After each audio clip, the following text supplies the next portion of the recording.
आज के टाइम पर BTS सबसे बड़े आइडल ग्रुप के होने के साथ साथ वर्ल्ड के बिगेस्ट म्यूजिक आर्टिस्ट में से भी एक हैं। रिसेंटली उनकी एल्बम आरीरांग ने रिलीज होते ही कई सारे रिकॉर्ड्स तोड़ दिए हैं। पॉपुलैरिटी के मामले में BTS का फैंडम आर्मी वर्ल्ड का बिगेस्ट फैंडम है। अगर आप BTS आर्मी हो तो आपने कई बार ये सोचा होगा कि BTS इतने ज्यादा सक्सेसफुल और पॉपुलर कैसे बने। BTS की हिस्ट्री तो काफी इंटरेस्टिंग है ही, लेकिन इस ग्रुप की फॉर्मेशन कैसे हुई ये कहानी भी सुनने लायक है। अगर आप न्यू BTS आर्मी हो तो आपको ये वीडियो काफी अच्छी लगेगी। So hello guys, welcome to K-pop world.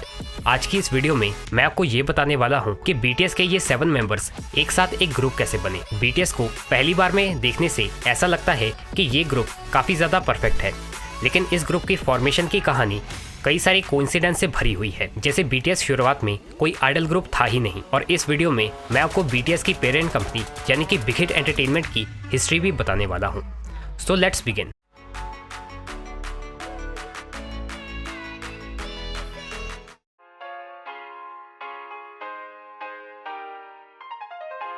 तो BTS की कहानी शुरू होती है 2005 में, जब BigHit एंटरटेनमेंट की एस्टैब्लिशमेंट हुई थी। इस कंपनी को आज के टाइम HYBE लेबल के नाम से जाना जाता है, जो K-pop की सबसे बड़ी कंपनी बन चुकी है। इस कंपनी को शुरू किया था बांग सी-ह्युक ने, जो उस टाइम पर K-pop कम्युनिटी में एक बहुत ही पॉपुलर सॉन्ग राइटर और रिकॉर्ड प्रोड्यूसर था, जिसे हिटमैन बैंग या बैंग पीडी भी कहते थे। बांग सी-ह्युक इस कंपनी को बनाने से पहले JYP एंटरटेनमेंट के अंडर काम करता था, और उसकी JY पार्क यानी कि उस कंपनी के CEO से भी काफी अच्छी पहचान थी। इसके अलावा उसने first generation idol group HOT और SES के लिए भी कई सारे सॉन्ग्स राइट और प्रोड्यूस किए थे। JYP के लिए काम करते वक्त बांग सी-ह्युक को हिप हॉप म्यूजिक में काफी ज्यादा इंटरेस्ट था, और वो खुद भी एक ग्रुप बनाना चाहता था, एक hip hop oriented rap group. लेकिन JYP के अंडर ये ग्रुप बनाना काफी ज्यादा मुश्किल था, क्योंकि उस टाइम JYP एंटरटेनमेंट सिर्फ और सिर्फ पॉप ओरिएंटेड ग्रुप्स पर फोकस कर रही थी, जैसे GOD, वंडर गर्ल्स और मिस ए।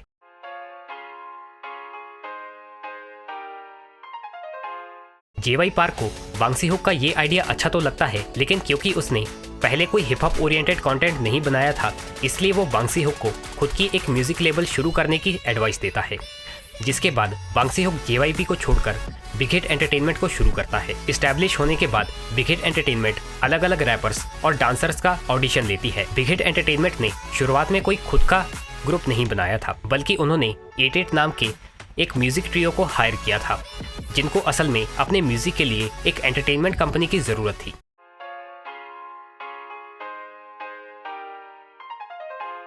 बांग सी-ह्युक को असल में हिप हॉप ग्रुप बनाने का आइडिया YG एंटरटेनमेंट से आया था।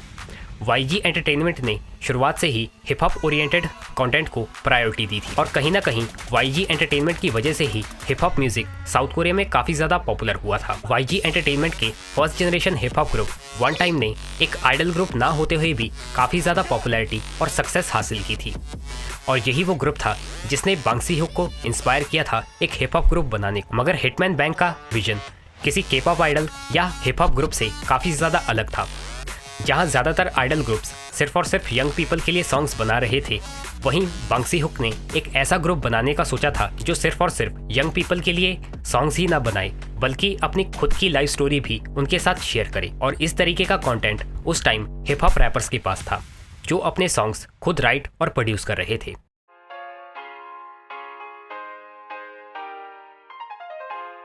ये विजन अच्छा तो था, लेकिन इस विजन को रियलिटी में बदलने के लिए BigHit के सामने दो बहुत ही बड़ी मुश्किलें थी। सबसे पहली तो ये कि hip hop music idol music जितना ज्यादा पॉपुलर नहीं था, जिसका सबसे बड़ा कारण ये था कि हिप हॉप जॉनर में रैपर्स काफी ज्यादा अब्यूजिव लैंग्वेज और स्ट्रेट फॉरवर्ड लिरिक्स को यूज करते थे, और इस तरीके का कंटेंट साउथ कोरिया में बहुत ही ज्यादा कम ब्रॉडकास्ट किया जाता था। यही एक सबसे बड़ी वजह भी थी कि अभी तक किसी भी कंपनी ने fully hip hop based idol group नहीं बनाया था, यहाँ तक कि YG एंटरटेनमेंट ने भी नहीं। लेकिन बैंग पीडी ने पहले ही ये डिसाइड करके रखा था कि वो एक हिप हॉप ग्रुप ही बनाएगा, और उसके लिए ये इतना बड़ा इशू था भी नहीं। मगर दूसरी मुश्किल काफी ज्यादा बड़ी और सीरियस थी, जो था बजट। BigHit के पास एस्टैब्लिशमेंट होने के बाद इतना ज्यादा सफिशिएंट बजट नहीं था कि वो उनका खुद का कोई आइडल ग्रुप या हिप हॉप ग्रुप बना पाए।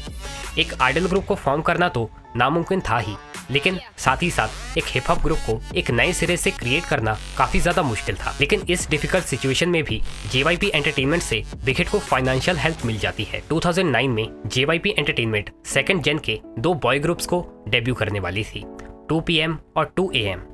इनमें से 2 AM का मैनेजमेंट कॉन्ट्रैक्ट JYP BigHit को देती है, जिससे BigHit एंटरटेनमेंट 2 AM को मैनेजमेंट सर्विस प्रोवाइड करती है, साथ ही साथ उनके लिए म्यूजिक प्रोडक्शन करती है। और इस कॉन्ट्रैक्ट से BigHit के पास सफिशिएंट सोर्स ऑफ फाइनेंस आ जाता है, जिसके बाद वो अपने इस हिप हॉप ग्रुप के प्लान को एग्जीक्यूट करते हैं हिट इट ऑडिशन ऑर्गेनाइज करके।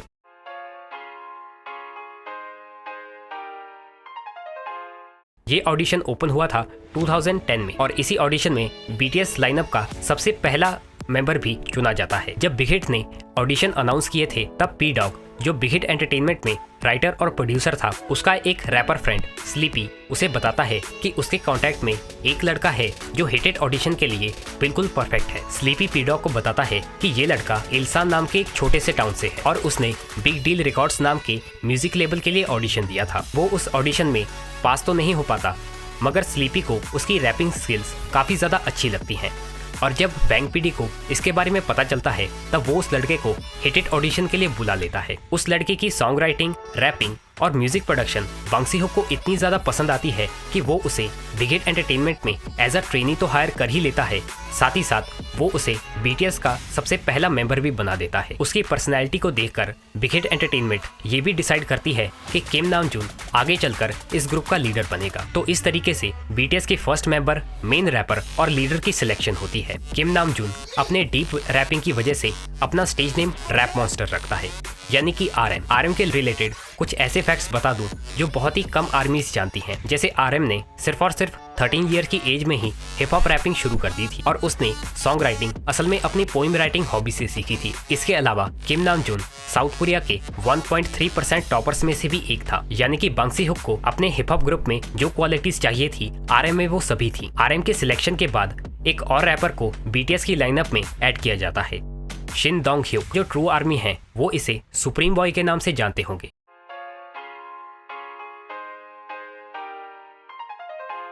ऑडिशन के अलावा BigHit एंटरटेनमेंट रैप कंपटीशन भी करवाती है और उस कंपटीशन में डेगू टाउन से आया हुआ एक लड़का पार्टिसिपेट करता है।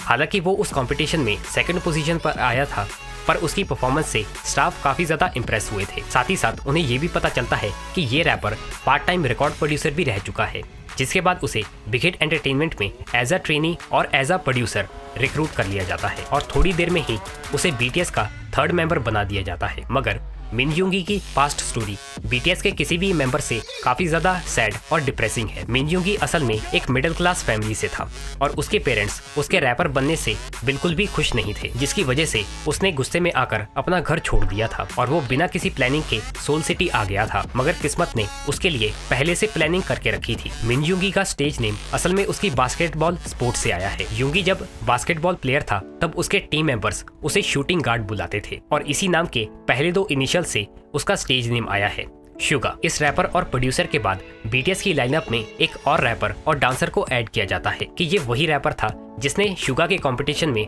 फर्स्ट पोजीशन हासिल की थी।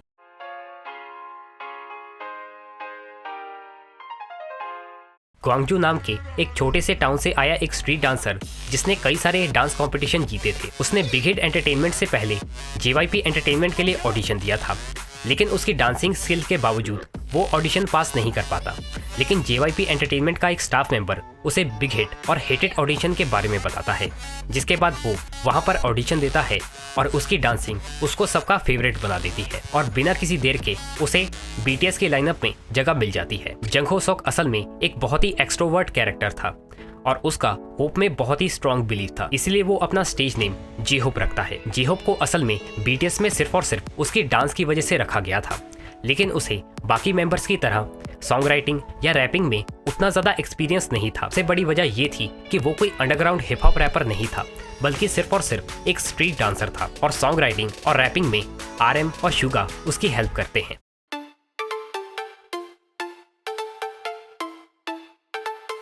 तो इस तरह से ईयर 2010 में J-Hope के बाद BTS की लाइनअप में टोटल 6 मेंबर हो जाते हैं, RM, Suga, J-Hope, supreme boy और 2 अननोन रैपर्स। ये वो ओरिजिनल लाइनअप थी जिसे बांग सी-ह्यूक ने फाइनलाइज किया था डेब्यू के लिए। लेकिन अब कई आर्मीज ये सोचेंगी कि ये वो लाइनअप तो नहीं है जो आज के टाइम पर BTS के नाम से जानी जाती है, तो इस लाइनअप को चेंज करने का डिसीजन असल में इंटेंशनली नहीं बल्कि मजबूरी में लिया गया था।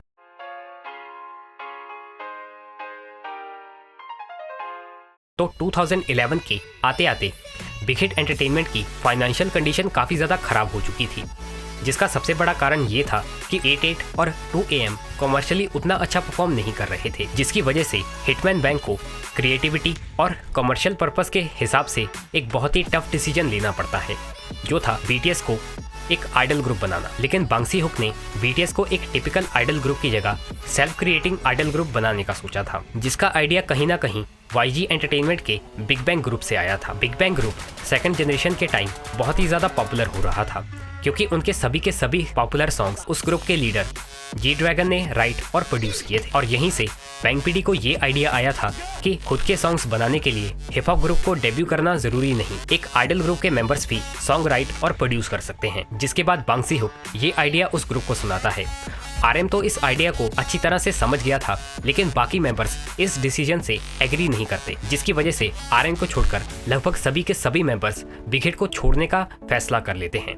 लेकिन RM के कन्विंस करने से सुगा, J-Hope और सुप्रीम बॉय BTS में रुक जाते हैं, लेकिन वो दो अननोन रैपर्स बिग हिट को छोड़ देते हैं। और अब बिग हिट को रैपर के साथ साथ वोकलिस्ट की भी जरूरत थी, जिसके लिए वो फिर से नेशनल वाइड ऑडिशन और स्ट्रीट कास्टिंग शुरू करते हैं। और सोल सिटी के स्ट्रीट पर ही उन्हें BTS का सबसे पहला वोकलिस्ट और विजुअल मिल जाता है।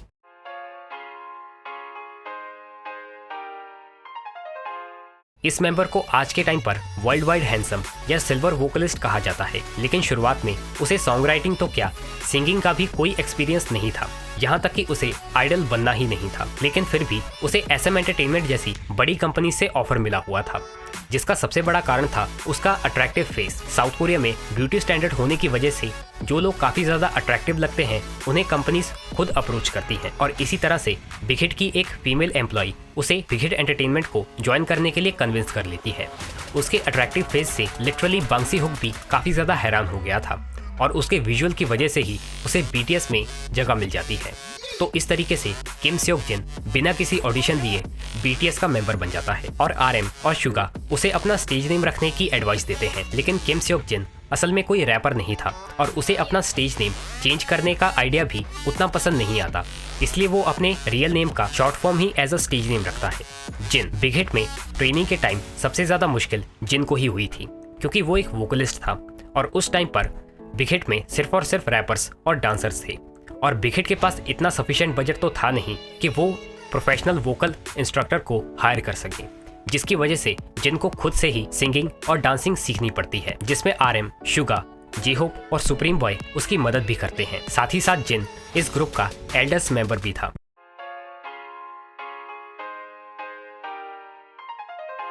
जिन की तरह बुसान में रहने वाले इस लड़के ने भी आइडल बनने का कभी सोचा नहीं था। उसकी फैमिली और लाइफ काफी ज्यादा सिंपल और स्टेबल थी। स्कूल टाइम में उसे बैडमिंटन प्लेयर बनना था, लेकिन एक आइडल की सोलो परफॉर्मेंस ने उसका ये डिसीजन चेंज कर दिया। जी ड्रैगन, जो उस टाइम पर सबसे ज्यादा पॉपुलर K-pop आइडल था, उसके सोलो सॉन्ग हार्ट ब्रेकर की लाइव परफॉर्मेंस ने इस लड़के को इंस्पायर किया K-pop आइडल बनने के लिए।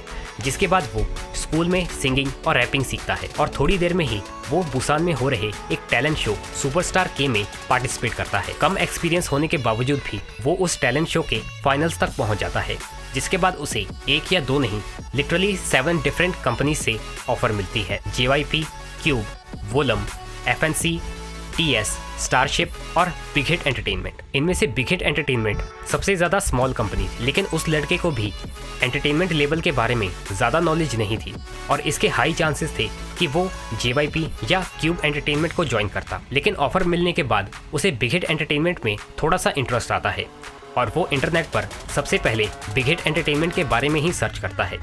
हालांकि उसे वहाँ कुछ ज़्यादा तो नहीं पता चलता, लेकिन बिग हिट एंटरटेनमेंट के एक ट्रेनी की वीडियो उसे मिल जाती है, और उस ट्रेनी के रैपिंग स्किल से वो इतना ज़्यादा इंस्पायर होता है कि वो बिग हिट एंटरटेनमेंट को ज्वाइन करने का डिसाइड कर लेता है। जिसके बाद जंगकुक बुसान से निकलकर सोल सिटी आकर बिग हिट को ज्वाइन करता है। थोड़ी ही देर में वो अपनी सिंगिंग, रैपिंग और डांसिंग से सबको काफ़ी इम्प्रेस कर देता है। जिसके बाद जंगकुक BTS को ज्वाइन करने वाला यंगेस्ट मेंबर बनता है, और लाइनअप के बाकी मेंबर्स उसे गोल्डन मार्क कहने लगते हैं, क्योंकि वो ग्रुप का ऑलराउंडर था।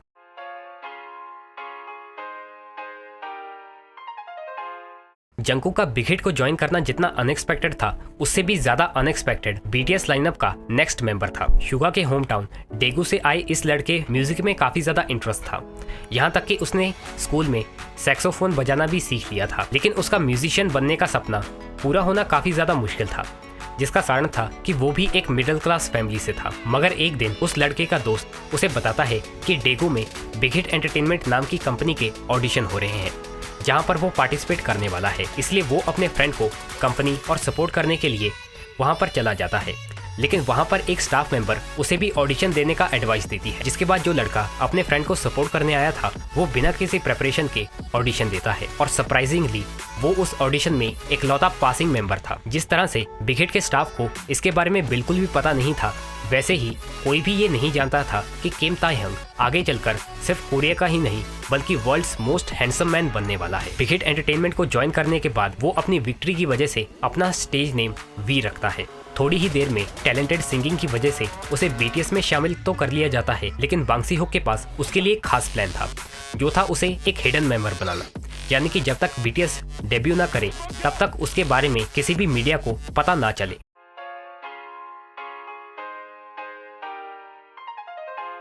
वी के बीटीएस को ज्वाइन करने के बाद बीटीएस लाइनअप में टोटल 7 मेंबर्स हो गए थे, 4 रैपर्स और 3 वोकलिस्ट। और बांग सी-ह्युक ऑलमोस्ट इस लाइनअप को फाइनलाइज करने वाला था डेब्यू के लिए। लेकिन उसी टाइम यानी कि 2012 के एंड में बिग हिट में एक ऐसा लड़का आता है जो जंगकुक के होम टाउन बुसान से आया था। ये लड़का असल में बुसान हाई स्कूल में टॉप कंटेम्प्रेरी डांसर था और उसके नेचुरल टैलेंट की वजह से उसकी टीचर ने उसे बिग हिट एंटरटेनमेंट के लिए ऑडिशन देने की एडवाइस दी थी, जिसके लिए वो सिर्फ 1 वीक में हिप हॉप डांस सीखता है और आसानी से बिग हिट ऑडिशन पास कर लेता है। जिस टाइम बीटीएस लाइनअप को फाइनलाइज किया जाने वाला था, तब इस naturally talented dancer park Jimin को भी इस लाइनअप में लास्ट मोमेंट पर ऐड कर लिया जाता है। उसकी शॉर्ट हाइट की वजह से उसे पहले बेबी जे स्टेज नेम दिया जाने वाला था, लेकिन वो अपना स्टेज नेम जिमिन ही रखता है।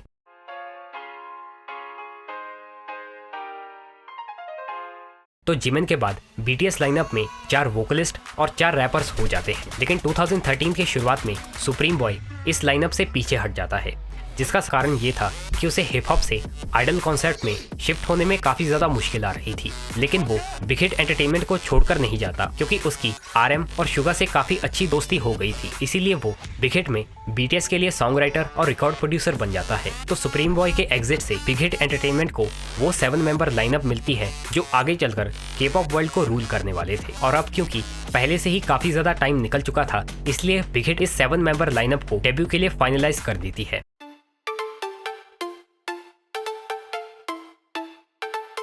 तो इस तरीके से बीटीएस यानी कि बांगतान सोनियनदान की फॉर्मेशन होती है। अगर आपको ये वीडियो अच्छी लगी हो तो लाइक, शेयर और कमेंट जरूर करना, और ऐसे ही कंटेंट के लिए चैनल को सब्सक्राइब कर लेना। Thanks for watching.